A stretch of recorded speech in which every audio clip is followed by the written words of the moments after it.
set, let's go. It's gonna be a show. Don't act like you don't know.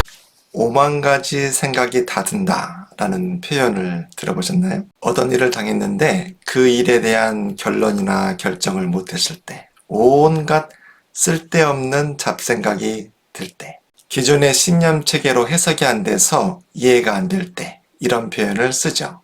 보통 사람은 하루에 5만 번 정도 생각을 한다고 합니다. 그 중에서 3,000번 정도 결정을 하지요. 5만 번을 3,000번으로 나누면 한 결정당 대충 한 16번 정도의 생각과 대안에 따라 결정을 한다는 건데요. 그런데 재미있는 것은 5만 번을 3,000번으로 나누면 16.66666 계속 6에 무한수 꼬리표가 붙습니다. 6의 무한수 개념에 갇히는 거죠. 현대인들은 결정장애, 결론장애가 굉장히 많아요. 너무나 정보의 홍수 속에 살다 보니까 생각이 단순하고 클리어하지 못하고 굉장히 복잡한 거죠. 그래서 밤새 잠을 못 이루는 것이 다반사죠. 이렇게 할까? 저렇게 할까?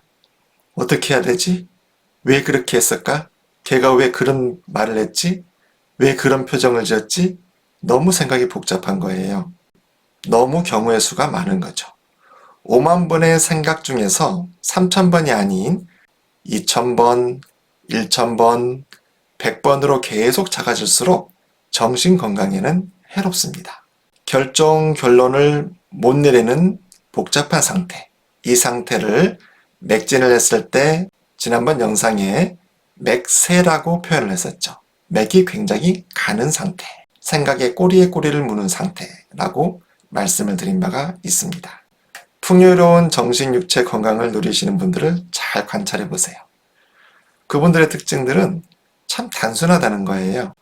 바보스러울 정도로 단순해요.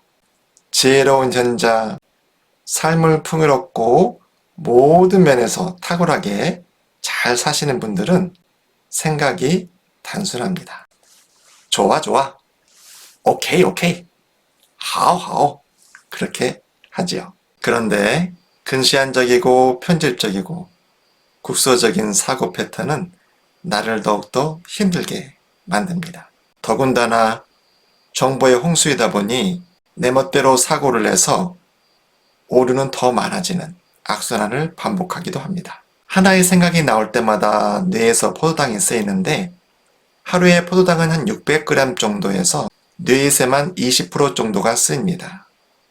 그리고 생각이 많아지면 50% 정도까지도 쓰이기도 합니다. 그러면 생각이 많아지면 우리가 보통 단 것이 땡기잖아요. 탄수화물이 많이 땡기죠. 폭음폭식을 하게 됩니다.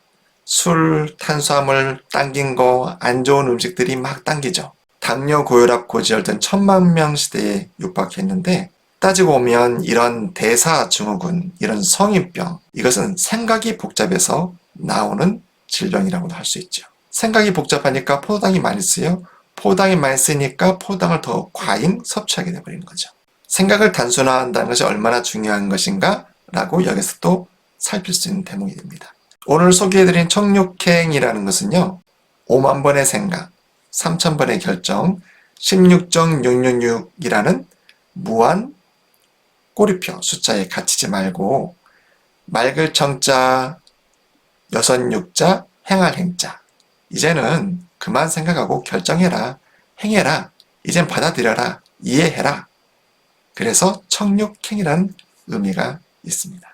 결정을 빨리 받아들이고 그것을 수용할수록 내 생각은 단순해지고 명쾌해지고 맑아진다는 거죠. 그러면 역시 코티졸이 사용량이 줄어들 것이고, 그러면 내 몸에서 포도당을 급격하게 요구되어지는 폭음폭식도 자제되어지게 되겠죠. 그러면서 건강하고 풍요로운 삶을 살 수 있게 되겠죠. 오늘은 이 스트레스 쪽에서 굉장히 중요한 의미를 가진 시상하부 뇌하수체 부신 피질에 대한 축, HPA 축에 대해서 한번 살펴보면서요. 부신피로 증후군을 살펴보고 거기에 청육행이 어떠한 효과와 원리를 가진가에 대해서 한번 살펴보도록 하겠습니다. 자, 이게 인체 모형의 뇌입니다. 인체 모형의 뇌가 예, 이렇게 있어요. 그래서 이 인체 모형에 뇌가 이렇게 옆으로 돼 있죠. 자, 인체 모형의 뇌를 이렇게 딱 분리를 하죠. 그럼 여기에서 여기 부분이 시상의 부분이 됩니다. 이 부분이. 그리고 이 시상은 바로 왜 시상이냐면 눈높이에 있다고 해서 시상이에요. 눈높이에 있는, 그래서 보일시자 상상자를 써가지고 시상이라는 표현을 쓰죠. 그 위치에 있다. 근데 그 시상의 바로 약간 밑에 부분, 이 부분이 시상하부라는 부분이에요. 이 시상하부의 약간 밑에 볼록 피어난 부분, 이 부분이 바로 뇌하수체라는 부분이죠. 그래서 보시다시피 이 시상과 이 시상하부라는 이 부분, 그리고 뇌하수체라는 이 부분이 있잖아요. 이 전체 뇌의 중심, 센터에 있잖아요. 위에서 아래로 볼 때도 중심이고, 그리고 또 전과 후로 봐서도 또 중심에 있죠. 그러니까 중심에 있다는 건 뭔가 중요한 일을 할 거 아니에요. 중요한 일을 하기 위해서 내부에 깊숙이 숨겨놨을 거 아닙니까?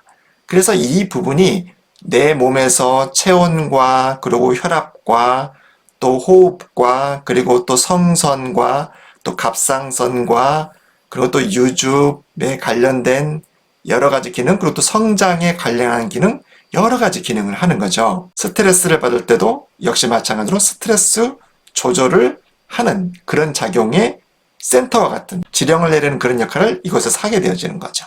자, 시상하부라는 것은 가장 윗동네예요. 하이포달래머스라고 해가지고요.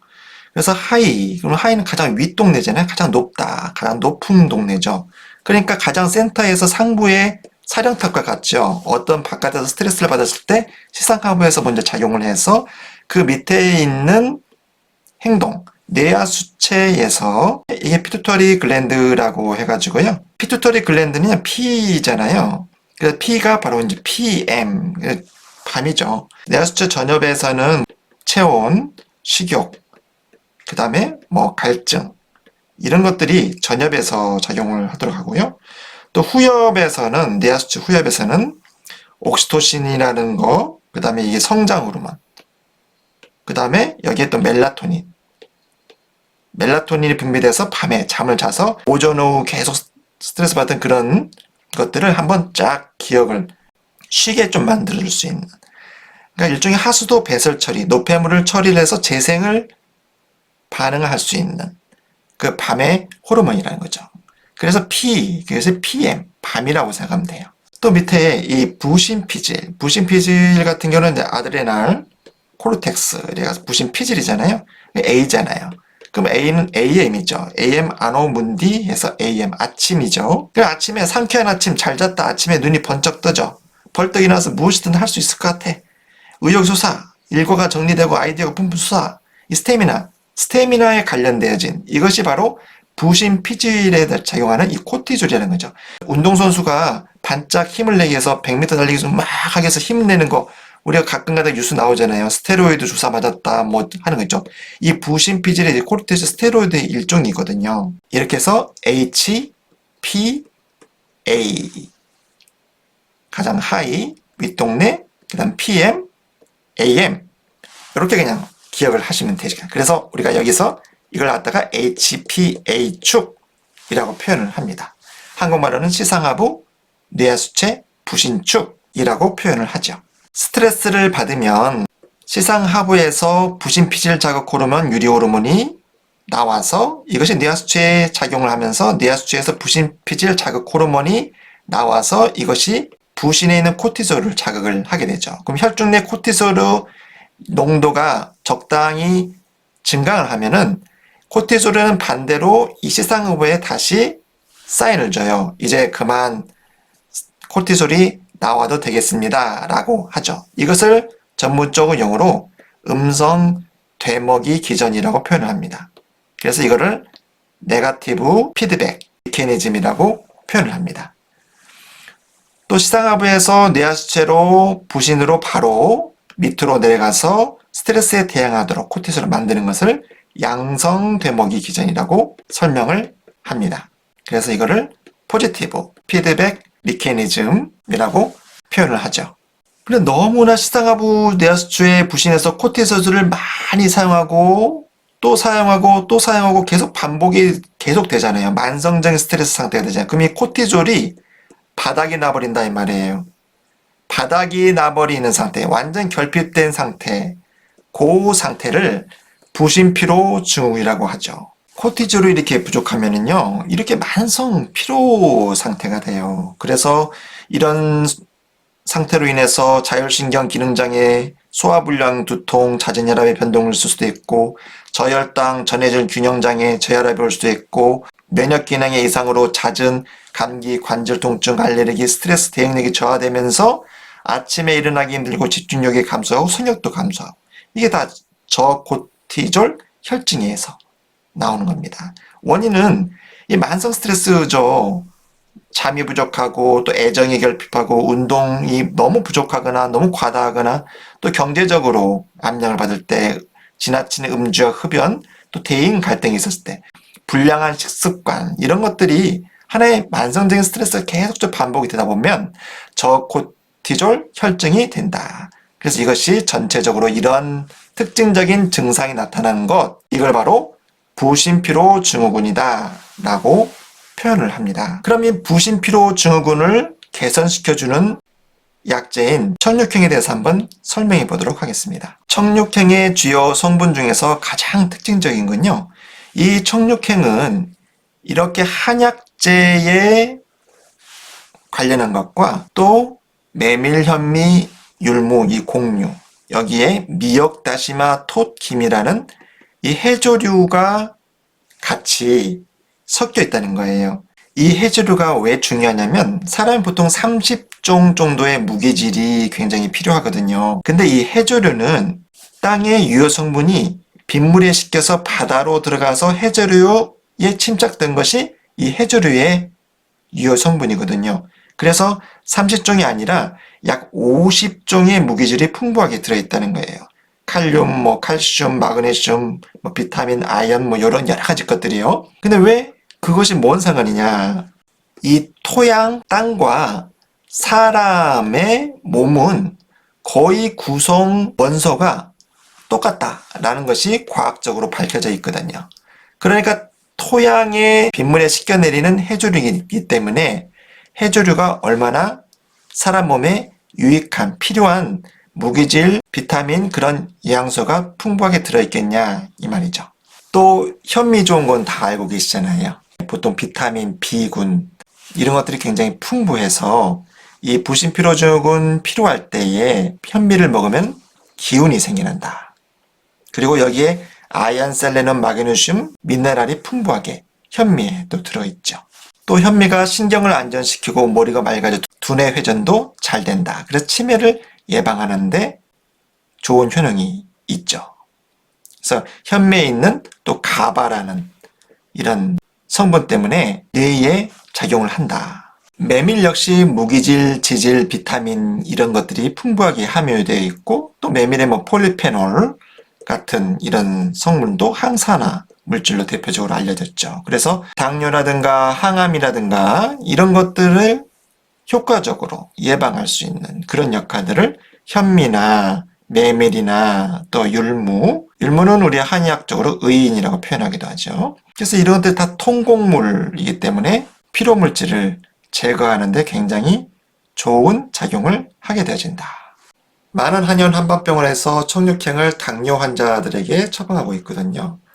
해독관리와 동시에 청육행을 처방했을 때 인슐린을 맞으신 분들은 당뇨약을 하루에 3번으로, 당뇨약을 하루에 3번 드셨던 분들은 2번으로, 2번 드셨던 분들은 1번으로, 1번이나 2번 드셨던 분들은 꾸준히 6개월에서 1년 동안 관리를 하셨을 때 당뇨약을 끊는 경우가 굉장히 비일비재하거든요.